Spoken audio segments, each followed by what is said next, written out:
बड़ी खबर हम अपने दर्शकों को बता रहे हैं। जम्मू कश्मीर में जिस तरीके से आतंकी हमले की खबरें मिल रही हैं जम्मू में, वो बड़ी जानकारी हम आपको दे रहे हैं। जम्मू में सीआईएसएफ की बस पर हमले में एएसआई शहीद हुए हैं।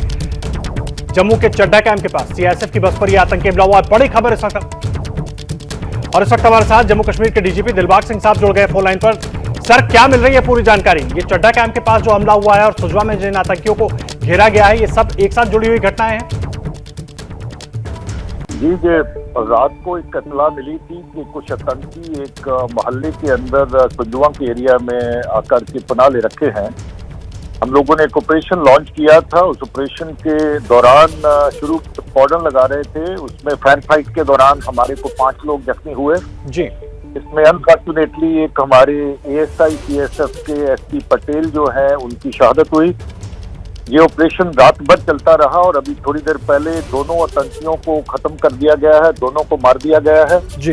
ये दोनों दहशतगर्द जैश ए मोहम्मद से वाबस्ता है और रिपोर्ट के मुताबिक ये ताजा इंफिल्ट्रेशन किसी पाकिस्तान की सरहद से करके जहां पर पहुंचे थे और इनका मकसद किसी सिक्योरिटी फोर्स के कैंप के ऊपर अटैक करने का था। उससे पहले ही इतला मिलने पर इनके खिलाफ कार्रवाई की गई। ये बड़ी शर्मनाक बात है और एक नापाक साजिश है कि जबकि ऑनरेबल प्राइम मिनिस्टर का विजिट बिल्कुल करीब है और हम लोग उसकी सब तैयारियां कर रहे हैं, इस तरह की साजिश जो है वो इस विजिट को सबोटाज करने के लिए भी उसका एक मकसद हो सकता है जी। मगर मुझे खुशी है कि समय रहते इत्तला मिली और इत्तला के मुताबिक को कामयाब रूप में अंजाम। सर, परसों प्रधानमंत्री नरेंद्र मोदी का दौरा है, सांबा में उनका कार्यक्रम है। उसके पहले जम्मू में इस तरह की घटना होना, क्योंकि जम्मू में अमूमन इस तरह की घटनाएं कम देखने को मिलती हैं अगर कश्मीर से हम तुलना करें। ऐसे में क्या इसको बड़ी साजिश से जोड़कर देख रहे हैं? बिल्कुल, इस तरह की साजिश बीच बीच में होती रहती है। इससे पहले भी जैश ए मोहम्मद का एक दस्ता ऐसे ही एक मकसद के साथ कुछ अर्सा पहले आया था तो सुजवा आर्मी कैंप पे अटैक हुआ था। उसके बाद नगरोटा में एक अटैक किया था और पिछले साल 20 में भी एक दस्ता ऐसा जैश का आया था जो नगरोटा हमारा टोल पोस्ट पे मारा गया था। उसके बाद दूसरा दस्ता आया था, वो भी मारा गया था।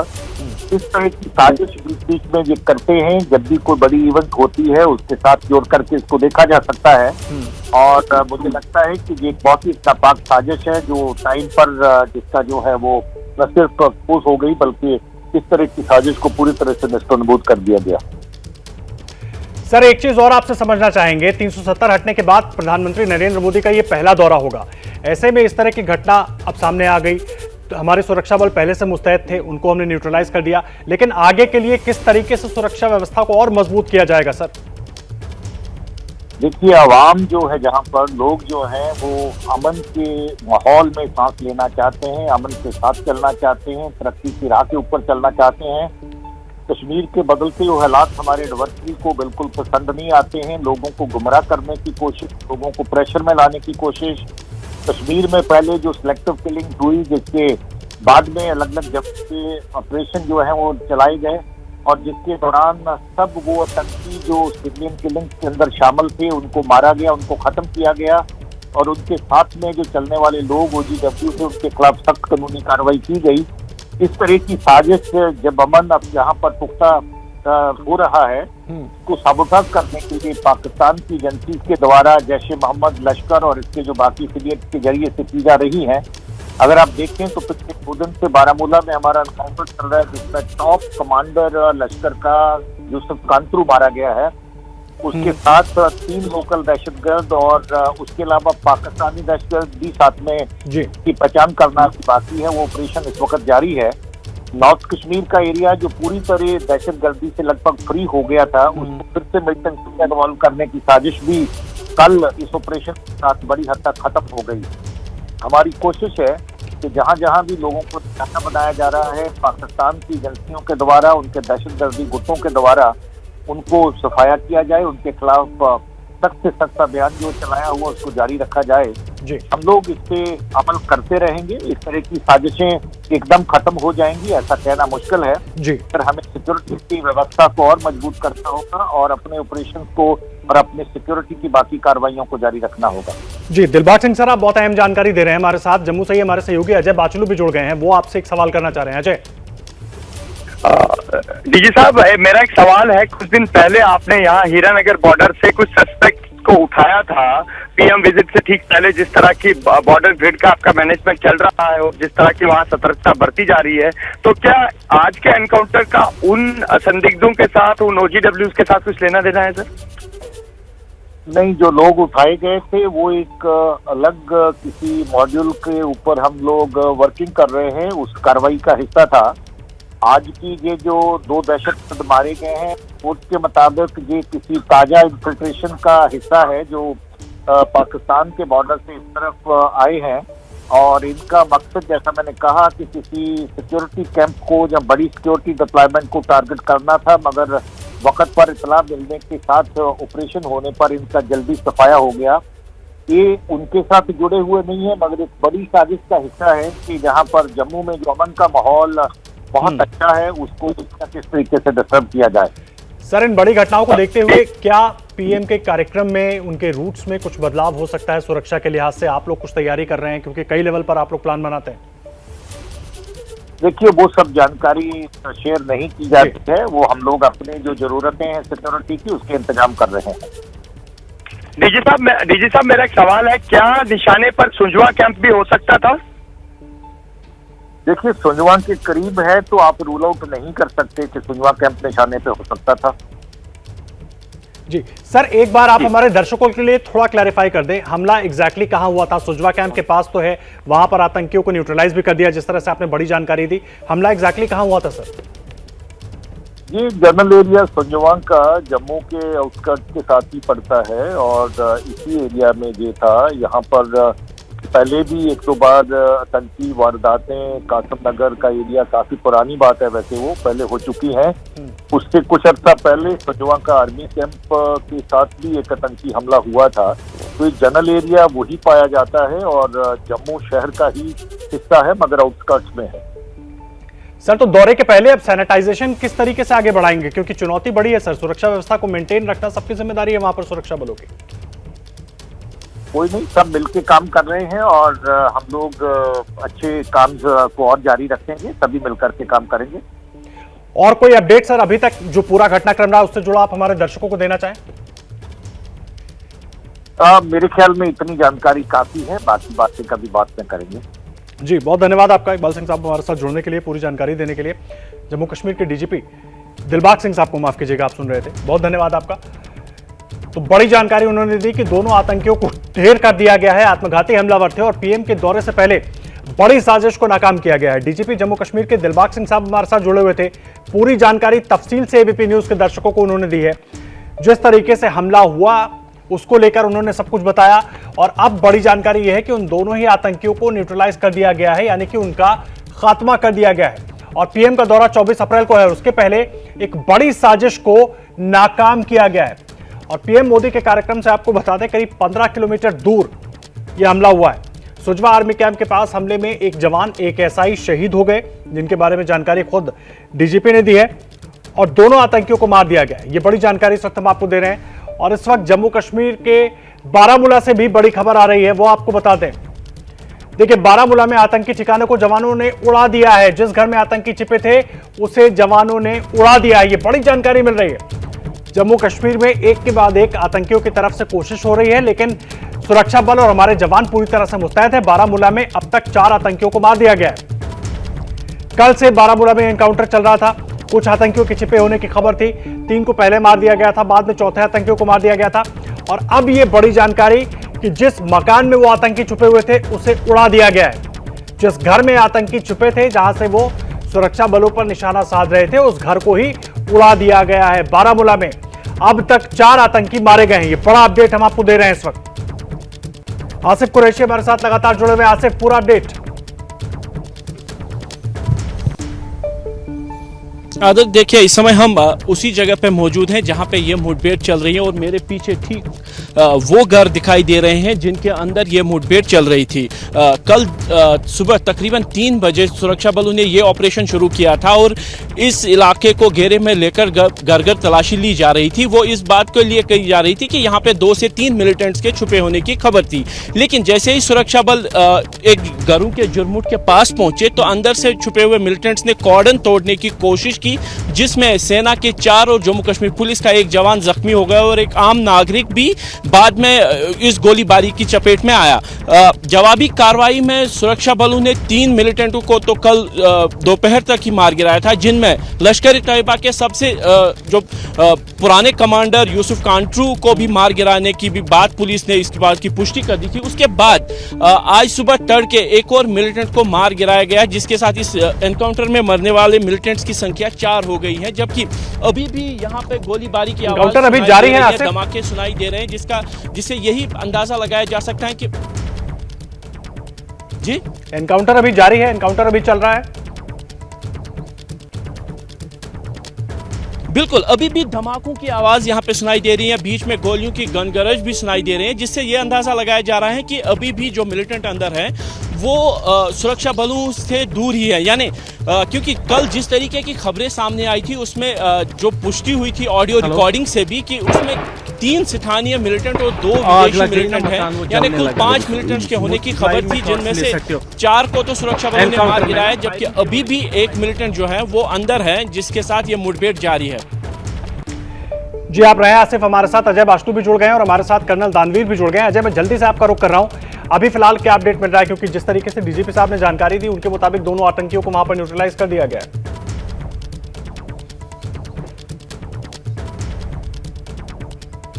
जम्मू कश्मीर पुलिस की, क्योंकि जिस इलाके में ये आतंकी छिपे हुए थे वो एक जनरल एरिया है और रिहायशी इलाका है, और ऐसे में इतने क्लीन ऑपरेशन करना सुरक्षा बलों की, जैसे हमने पहले बताया, चुनौती थी। वो एक घर में छिपे हुए थे और उस घर को पहले घेरा गया और फिर रणनीति इस हिसाब से बनाई गई कि घर वालों को या किसी वहाँ पर कोलेटरल डैमेज ना हो, इस तरह से रणनीति बनाएगी। और इस हमले में जो 2 आतंकी शामिल थे जिन्होंने CISF की बस को पहले निशाना बनाया और भागकर फिर एक घर में शरण ली, इन दोनों आतंकियों को न्यूट्रलाइज कर लिया गया। जी आप रहे अजय हमारे साथ। कर्नल दानवीर, मैं आपका रुख कर रहा हूं सर। परसों 24 अप्रैल को प्रधानमंत्री नरेंद्र मोदी का दौरा है, सांबा में उनका कार्यक्रम है, बड़ा कार्यक्रम है, 370 के बाद पहली बार PM वहां पहुंचेंगे, और उसके पहले अचानक हमलों में इस तरह से तेजी आ जाना किस तरीके से देखें, बड़ी साजिश के तौर पर, क्योंकि इससे इनकार खुद DGP भी नहीं कर रहे हैं। इसमें 3 चीजें हैं। सबसे पहली चीज तो आप ही ने बता दी कि प्रधानमंत्री मोदी का विजिट है और उससे पहले ये इतनी बड़ी घटना। दूसरी चीज है कि हम ग्रेट ब्रिटेन के प्रधानमंत्री भारत आए हुए हैं, और जब भी कभी एक हाई लेवल विजिट इंडिया में चल रहा होता है तो इस तरीके की घटनाएं की जाती हैं। और तीसरी चीज, जैसे कि आपके संवाददाता बता रहे थे कि कांत्रू नाम का एक मिलिटेंट जो 22 साल से सक्रिय था, उसको मार गिराया गया है जी। तो ये तीनों चीजें जो है ये बहुत इम्पोर्टेंट है, और कांत्रू की सपोर्ट में भी इसको देखा जा सकता है। तो मैं इसको ये मानता हूं कि जैसे CISF की बस के ऊपर हमला किया गया, ये कहीं ना कहीं पुलवामा को रिपीट करने का प्रयास था और इंटरनेशनल हेडलाइंस को ग्रैब करने की साजिश थी, जिसके अंदर बोरिस जॉनसन जो इंडिया में आए हुए हैं, उनके दौरे के दौरान इस तरीके की घटना अगर होती है तो आप अंदाजा लगाइए कि किस तरीके का इंटरनेशनल कवरेज इस चीज को मिलेगा। और साथ ही साथ वो कांत्रू की मौत का बदला भी उसमें दिखा सकते हैं, प्रोपेगेंडा वैल्यू उसकी बहुत है। और प्रधानमंत्री मोदी के विजिट से पहले एक संदेश पूरे देश को भी देना चाहते थे। तो बेसिकली कांत्रू को बारामूला में मार दिया गया, 3 जगह पे निशाना साधा गया जी। कांत्रू को बारामूला में मार दिया गया, यहाँ सुजवा कैंप एक पॉसिबल टारगेट हो सकता था, जिस तरह से खुद DGP कह रहे थे, और उन्होंने भी कहा कि एक बड़े दौरे के पहले, PM के VIP विजिट के पहले इस तरह की घटना को अंजाम देने की कोशिश थी। लेकिन जम्मू में आमतौर पर हम इस तरह की घटनाओं को कम ही देखते हैं सर, और ऐसे में अब इसके मतलब समझें, इसको डिकोड कैसे करें? देखिए, बिल्कुल आप सही कह रहे हैं। जो मेरा तजुर्बा आतंकवादियों से लड़ने का ये रहा है कि ये एक स्ट्राइक करते हैं, ये ऐसा नहीं करते कि एक स्ट्राइक करें और उसके बाद में फिर जब आत्मघाती स्ट्राइक्स की बात कर रहा हूं मैं, नॉर्म उसकी जो फिदाइन होते हैं वो एक स्ट्राइक करेंगे और साथ ही कोई नजदीक वाले रिहायशी घर या कुछ होंगे वहां पर वो पोजीशन ले लेंगे। ऐसा बहुत कम देखने में मिला है कि आप एक मेजर स्ट्राइक करके और दूसरी स्ट्राइक भी करते हैं। तो क्या डिटेल्स, क्या इन्फिल्ट्रेट करके आए थे या यहाँ पे कहना मुश्किल है कि अभी वेदर इन्फिल्ट्रेट करके आए थे और कहीं से आए थे, ये सब जांच की बात है। अभी ऑपरेशन खत्म नहीं हुआ है, ऑपरेशन जारी तो क्या फिदाइन कोई ऐसा प्लान है। ऐसा लगता है जिस हिसाब से इनकी भारी मात्रा में हथियार हमला इनके साथ था, ऐसा लगता है कि ये तो आईजी को आप सुन रहे थे, मुकेश सिंह जम्मू कश्मीर के आईजी हैं और वो पूरी जानकारी दे रहे थे। फिदायन हमले की आशंका भी जता रहे हैं और पास ही सुजवा कैंप है। सर आप अपनी बात पूरी कीजिए। हाँ, मैं यही कह रहा था कि एक फिदाइन हमला एक टारगेट पर जब एक बार हो जाता है, उसके बाद वो एक दूसरे मेजर टारगेट की तरफ नहीं जाते हैं। वो एक टारगेट पर हमला करके, और अगर वो उसमें खत्म नहीं होते हैं फिदाइन या सुसाइड बॉम्बर्स, तो वो नजदीक के किसी घर में, किसी बिल्डिंग में अपना मोर्चाबंदी कर लेते हैं, और ऐसा ही इन्होंने किया। तो ये कहना कि मेरे को ऐसा लगता है कि वो इस बस को टारगेट करने के बाद सुजवान मिलिट्री कैंप के ऊपर हमला करते, ये थोड़ा सा मेरे को सर एक बार बारामूला से अपडेट ले लेते हैं, क्योंकि वहां पर एनकाउंटर अभी भी जारी है। मैं आपको बीच में रोक रहा हूं। आसिफ, बारामूला में अभी भी एनकाउंटर जारी है, क्या कुछ और अपडेट, ताजा अपडेट कुछ मिल रहा हो वहां से?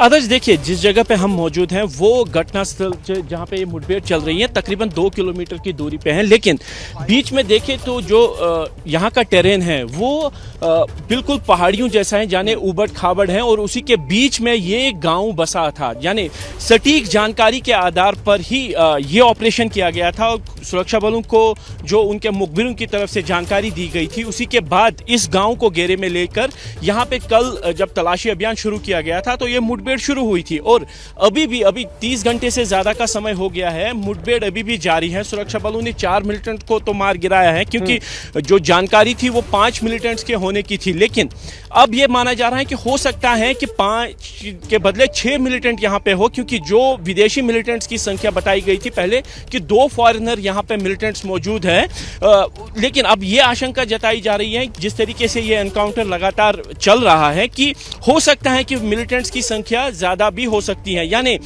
4 मिलिटेंट्स के मारे जाने की पुष्टि जम्मू कश्मीर पुलिस ने कर दी है, जबकि 5वें मिलिटेंट के साथ अभी भी मुठभेड़ यहाँ पे चल रही है और लगातार धमाकों की आवाजें, गोलियों की गनगरज सुनाई दे रही है।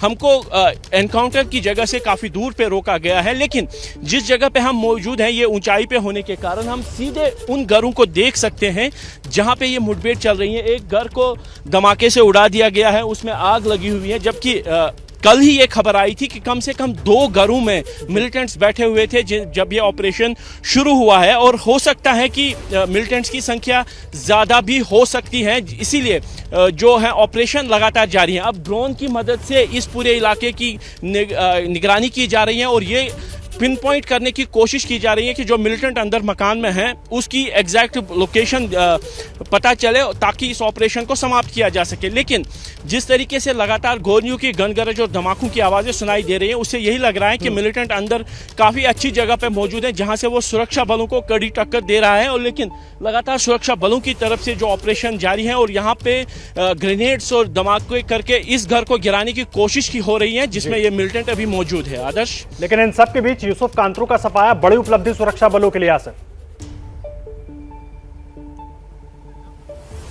बिल्कुल, देखिए यूसुफ कांत्रू का मारा जाना ना सिर्फ लश्कर के लिए बल्कि पूरी मिलिटेंसी के लिए एक काफ़ी बड़ा दचका माना जा रहा है, क्योंकि यूसुफ 2005 से ही सक्रिय था। 2005 में वो पहले हिजबुल मुजाहिदीन में शामिल रहा था, फिर गिरफ्तारी हुई, तकरीबन 3 साल तक जेल में रहा। 2008 में जब यूसुफ कांत्रू रिहा होकर वापस आया तो वो दोबारा लश्कर में शामिल होकर रिसाइकिल हो गया। उसके बाद एक बार फिर गिरफ्तारी हुई, फिर जेल से बाहर आया और 2010 से वो लगातार लश्कर तैयबा के साथ जुड़ा हुआ है और इस पूरे एरिया यानी पुलवामा, बडगाम, बारामूला और श्रीनगर बेल्ट में काफ़ी ज़्यादा सक्रिय था और लश्कर के सभी लॉजिस्टिक्स और जो भी कार्रवाइयाँ हैं उसके वही निगरानी करता था। और यूसुफ का मारा जाना लश्कर के लिए इस पूरे बेल्ट में काफ़ी बड़ा नुकसान है और इससे इस बात का अंदाज़ा लगाया जा सकता है कि जब यह मुठभेड़ शुरू हुई यूसुफ के साथ कम से कम 2 विदेशी मिलिटेंट्स थे जिनके बारे में खुफिया एजेंसियां ये कह रही हैं कि हाल फिलहाल के दिनों में नई इन्फिल्ट्रेशन हुई थी जिसमें कुछ मिलिटेंट सरहद पार करके इस तरफ आए थे और यही माना जा रहा है कि हो सकता है कि इन्हीं मिलिटेंट से मिलने के लिए या इनको रिसीव करने के लिए वो इस जगह पे आए होंगे जब ये मुठभेड़ शुरू हुई। और खुफिया जो जानकारी मिली थी सुरक्षा बलों को, उसके आधार पर यहाँ पे जब कार्रवाई की गई थी तो केवल 3 मिलिटेंट्स के होने की खबर थी। लेकिन जिस तरीके से ये मुठभेड़ अब बड़ी मुठभेड़ बन गई है, उससे यही अंदाजा लगाया जा रहा है कि कोई बड़ी जो है यहाँ पे मीटिंग होने वाली थी, कोई बड़ी कार्रवाई की साजिश यहाँ पे होने वाली थी। और ये मीटिंग यहाँ पे इतनी बड़ी संख्या में मिलिटेंट्स का एक साथ होना काफ़ी बड़ी बात है, क्योंकि आमतौर पर मिलिटेंट 2 बाई 2 यानी 2 के ग्रुप में ही काम करते हैं और एक साथ इतनी बड़ी संख्या में मिलिटेंटों का एक जगह पे होना किसी बड़ी साजिश की तरफ भी इशारा कर रहा है। आदर्श जी देखिए, सीआईएसएफ पर जिन आतंकियों ने हमला किया, सीआईएसएफ की बस पर जिन आतंकियों ने हमला किया, उनको लेकर जो जानकारी मिल रही है कि वो विदेशी थे। ये बड़ी जानकारी हम अपने दर्शकों को दे रहे हैं, क्योंकि लगातार अपडेट सुबह से जम्मू कश्मीर में जिस तरह की घटनाएं हो रही है उससे जुड़ी हुई हम दे रहे हैं। दोनों आतंकियों को न्यूट्रलाइज कर दिया गया है और सीआईएसएफ पर हमला करने वाले दोनों आतंकी विदेशी थे, ये बड़ी जानकारी मिल रही है। अजय, अपडेट क्या मिल रहा है इस पर? जी, लगातार क्योंकि इन आतंकियों को मार गिराया गया है और अब लगातार सुरक्षा बल उस इलाके का सर्च ऑपरेशन कर रहे हैं और इसी सर्च ऑपरेशन के दौरान इन आतंकियों की बॉडी भी रिट्रीव कर ली गई है। बॉडी को भी सुरक्षा बलों ने अपने कब्जे में लिया है और प्रारंभिक जो सुरक्षा बल के अधिकारी वहां गए थे उनके मुताबिक ये दोनों आतंकियों के जिस तरह के ये वेपन्स कैरी कर रहे थे और जिस तरह से इनका जिस तरह से ये ड्रेस्ड अप हैं और जिस तरह से इनके लुक्स हैं, उसके आधार पर प्रारंभिक जानकारी के मुताबिक दोनों आतंकी जो हैं वो विदेशी हो सकते हैं। इस तरह का दावा सुरक्षा बलों ने यहाँ किया है और इनके पास से हथियार जो हैं वो भी कुछ बरामद किए गए हैं। हालांकि अभी तक क्या हथियार बरामद हुए हैं इस बारे में जानकारी नहीं दी गई है, क्योंकि अभी भी उस इलाके में सर्च ऑपरेशन चल रहा है। लगातार ये देखा जा रहा है कि इन आतंकियों के पास क्या क्या हथियार हैं। पूरा सर्च ऑपरेशन अब उस इलाके में चलाया जा रहा है। आदर्श अजय, ये बड़ी जानकारी है और बड़ी चुनौती भी, क्योंकि ये सीधा इन्फिल्ट्रेशन की ओर इशारा कर रही है। जिस तरह से बारामूला में एनकाउंटर जारी है, वहां पर भी खुद डीजीपी भी और आसिफ भी हमारे सहयोगी बता रहे हैं कि वहां पर भी कुछ विदेशी आतंकी हो सकते हैं और यहां पर भी अभी यही जानकारी मिल रही है। जी बिल्कुल, थ्रेट देखिए आदर्श, अगर हम बॉर्डर की बात करें तो जम्मू एक बॉर्डर ज़िला है, सांबा एक बॉर्डर ज़िला है, तो यहाँ से आतंकियों का घुसपैठ कर शहर में आना कोई बड़ी बात नहीं है। 2018 में भी, फरवरी 2018 में भी इसी तरह का एक आतंकी हमला होता है और इसी सुंजवा कैंप में होता है जहाँ पर इन आतंकियों को मारा गया है। तो आतंकियों का जम्मू शहर में आना और इस तरह की घटनाओं को अंजाम देना या विदेशी आतंकियों का सीमा पार करके आना, ये कोई जम्मू के आतंक के इतिहास की नई बात नहीं है। लेकिन हाँ, चुनौती बहुत बड़ी है, क्योंकि आने वाला प्रधानमंत्री का दौरा है और उसके साथ ही अमरनाथ यात्रा शुरू होने वाली है। तो ऐसे में इस तरह से विदेशी आतंकियों का आना, शहर के बीचों बीच हमले को अंजाम देना, ये अपने आप में बहुत बड़ी चुनौती होगी, जिस पर रणनीति सुरक्षा बलों को बनानी होगी। एबीपी न्यूज आपको रखे आगे।